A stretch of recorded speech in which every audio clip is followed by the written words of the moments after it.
welcome to another edition of Double Dogleg Golf. I'm your host, Scratch Adams. Glad to have you along today. We are at the Royal Troon Golf Course in beautiful Scottsdale, Arizona. Will they be able to tackle this amazing and difficult golf course? We are all here with them, even our little puppies, Clover and Frizzle. Dogs are ready. They're ready to run for the races. And here we go on Troon Pinnacle on the back nine. The 407-yard par 4 10th requires a drive that simply must find the narrow fairway, which is protected by bunkers left and right. A huge cross bunker lies in wait at the end of the fairway, so longer hitters may want to play a 3-wood from the tee. 2 large bunkers protect this mid-sized flat green, while a severe slope to the right will send any ball into the wasteland at the bottom. What a cool view to start the back nine. Chris hits an awesome drive left to right in the middle of the fairway. And here is Jim with a great shot himself. Right side of the fairway. Here is Chris with a nice pitching wedge. Great shot. He's going to have a pretty easy birdie look from about 25 feet. It's a little uphill right to left. Can he read it right? Overread it just a bit, but he's got a nice easy par putt. Great par to start the back nine. The 539-yard par 5 11th features a bowl-shaped fairway. On the tee shot, you may utilize the heavily banked left side of the fairway for where the ball will gather back to the center. From here, the hole sweeps gently round to the right. All but the longest hitter should lay up short of the cart path and dry creek, which cut across the hole around 70 yards short of the green. A good wedge into the long, narrow, and undulating green can offer up a good chance for a birdie. Double dogleg with driver on the par 5. He hits it on the right side of the fairway, but there's lots of room out there. In fact, he's cut in the corner. He might actually be able to go for it in 2. Here is Jim laying up. Well done. Nice. Way to play the hole the right way. Good job, Jim, with a great view of those rocks. Here's double dogleg with a 3-wood, 260 yards out. Oh no, it's drifting right. Will it be able to stay in bounds? Looks like he got a good bounce. Here's Clover and Frizzle taking care of some business of their own. Here's double dogleg with a wedge. Just goes a little bit long. Clover and Frizzle, what awesome puppies to have on the bag. They are taking care of business today.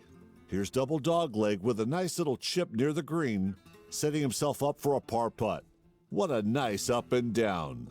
What a great par for double dogleg.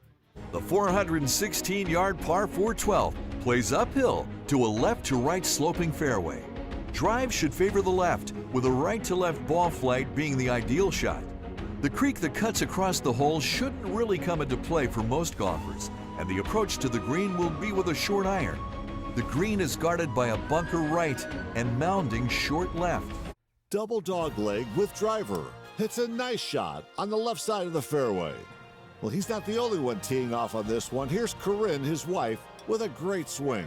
Hang on to your hat. Here's Chris from 180 yards with a 6-iron. Great shot on the left side to the fringe, pin high. Here's Chris for birdie. Goes just a little bit long through the break, but can he make the par comebacker? Yes, he does. Another par and we're off to the next hole. The 177-yard par 3 13th hole requires a tee shot that avoids the 2 bunkers short, protecting this devilishly undulating small green. Banking to the left may throw the ball back down to the right, onto the green. Shots missed right will find the collection area. Chris taking 7-iron on the par 3.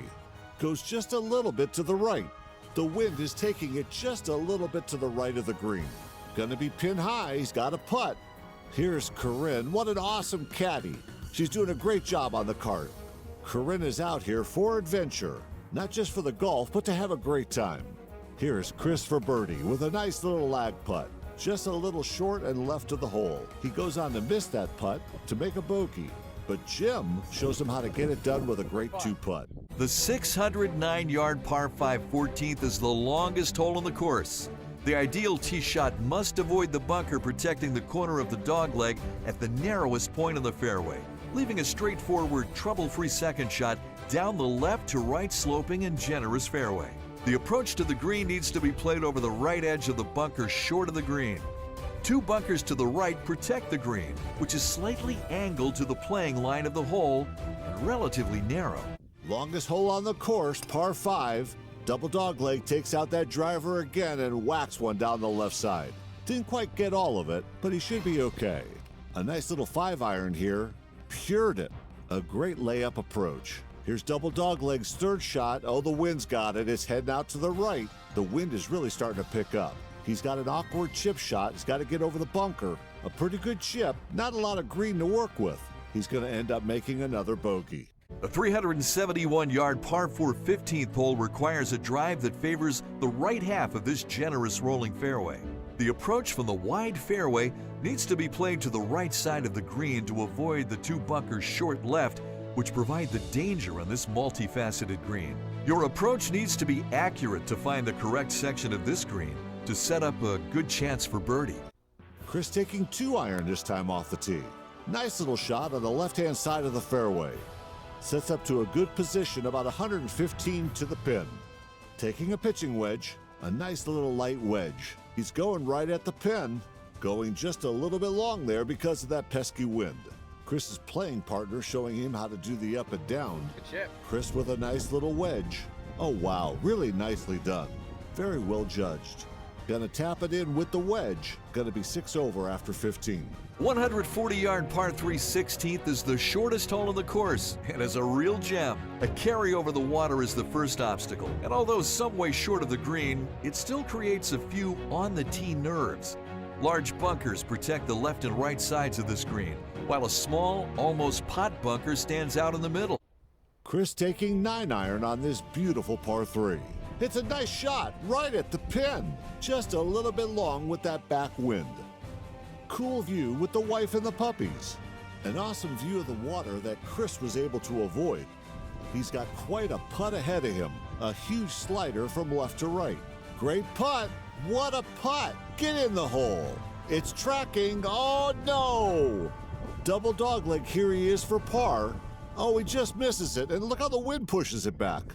Showing you just how crazy this break is, and look what the wind does to the putt. There it is. It just keeps There going. It is. Come on down. Come on down. The 441-yard par 4 17th hole requires a drive, which must avoid the fairway bunker to the right of this generous fairway. Beware of the hidden bunker that sits almost in the middle of the rolling fairway. The approach is trouble-free, as there are no bunkers protecting this large undulating green that is slightly raised and upturned. Hit a well-struck approach, or you could be left with a monster putt. Dogleg hitting a driver on the right side of the fairway. But this wind is really starting to pick up, folks. Hitting a 7-iron towards the left side of the green, and you can see the wind just pushing it, taking it to the right. But an excellent chip by Double Dogleg sets up this par putt. Very nicely played. 7 over par for Double Dogleg. Can he break 80? He's got 1 hole to play. The 477-yard par 4 18th hole ideally requires a right-to-left ball flight off the tee to avoid the two bunkers that frame the right side of this relatively flat, wide fairway on this sharp dogleg left. The approach over the wasteland appears shorter than it really is. Two bunkers, one left and one right, protect this interesting shaped and undulating green. Can he do it? Boy, is that wind howling. Double Dogleg on the last hole bombs it down the fairway. What a great drive. Double Dogleg going in with a 7-iron. It's a nice shot about 10 yards left of the pin, but that wind is howling. The shot ends up going just right of the green. We do not have footage on the green, but Double Dogleg made a bogey and finished with an 8 over par 80. I'm Scratch Adams. We've got a windy day, folks. We are heading home to California. You guys have an excellent day, and we'll see you next time on Double Dogleg Golf.